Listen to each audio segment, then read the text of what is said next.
हमारा हिंदुस्तान हमारा Hindustan. Good morning, ladies and gentlemen. Today I am delighted and honored to speak in front of such an august audience. For almost 200 years, we Indians were under the mighty British rule. This once enriched nation, this golden sparrow, was left impoverished.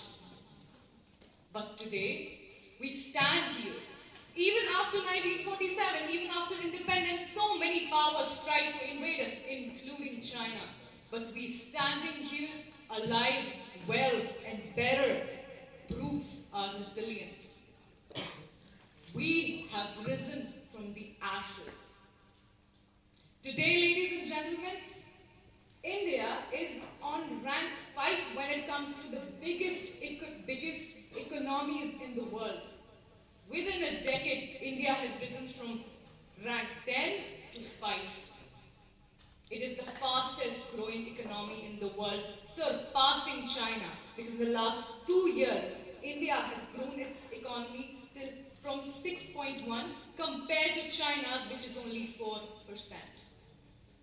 If we can become the fastest growing economy, why can't we surpass the GDP of India within a decade or so and keep on doing it again and again? You know, yesterday, our respected Finance Minister Nirmala Sitharaman ma'am said that India is the average income, real income of Indians has increased by 50%. Indians are living well, earning well.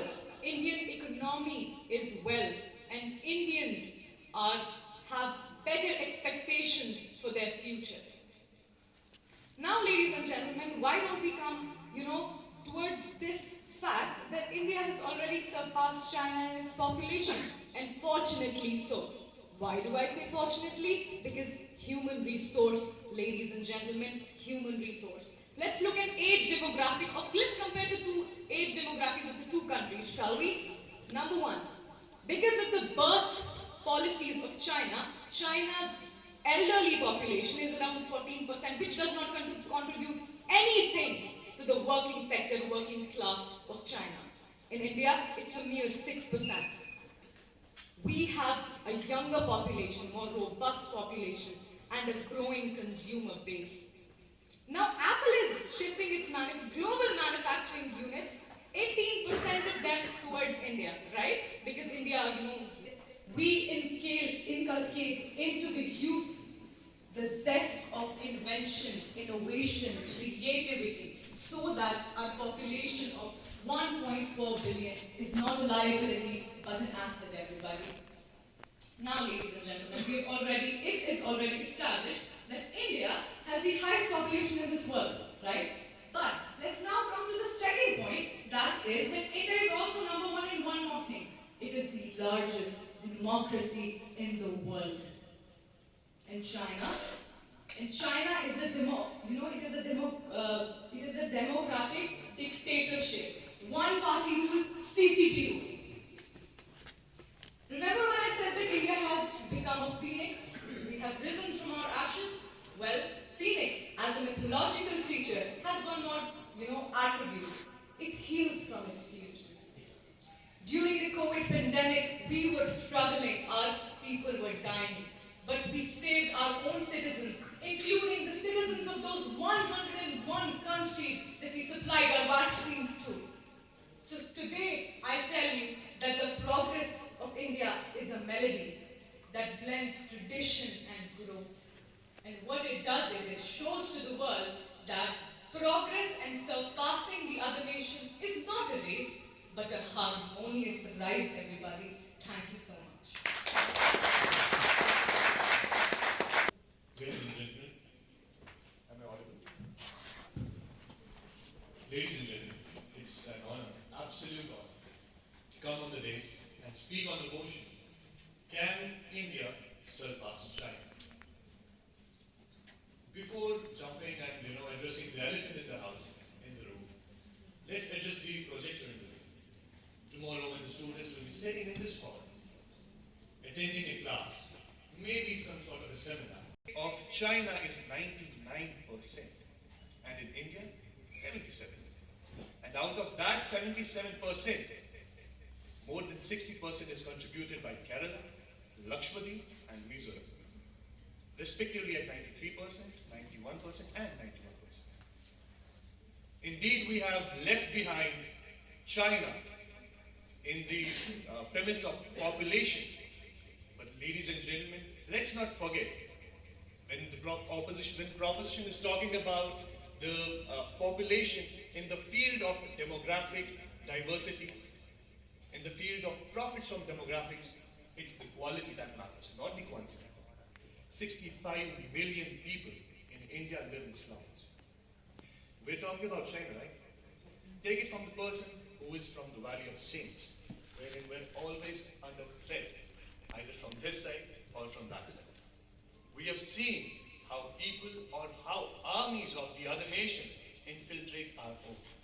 We have been there, we have been martyred, we have been killed, and yet we claim that we can pass these people. We haven't made any steps yet. Let's forget stories. Let's come to the real dragon here, China. First of all, there is no comparison between India and China. They are on different planes. They are on different planets. China, more closer to the sun, Mercury. We may be somewhere around Jupiter. But then again, when we talk about demographics, 550%, not just figures, this is the per capita income of Chinese people. And this very figure is more than half of the entire developing nations, including India. According to a study made by World Bank, in India, we are living on the expense of $3.75 per capita. And let's quote our Minister of Finance. She said we have risen from 50%, and that 50% is not going to make any difference. That will still sum up somewhere around $5 or $6. That is less than even the average of the wages that are required to survive in India.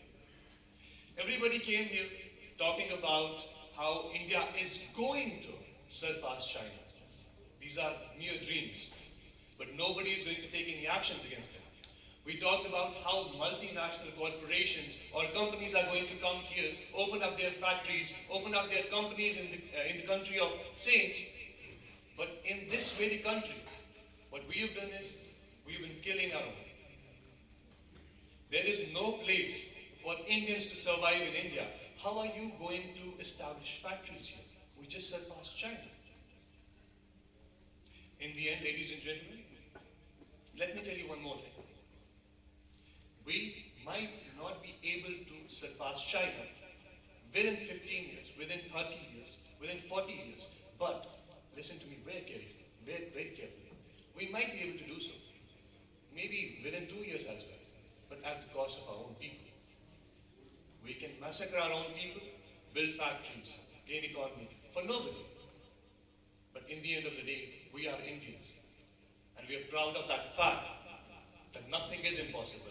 But it's a far-fetched dream for us as of now. Thank you and have a nice day.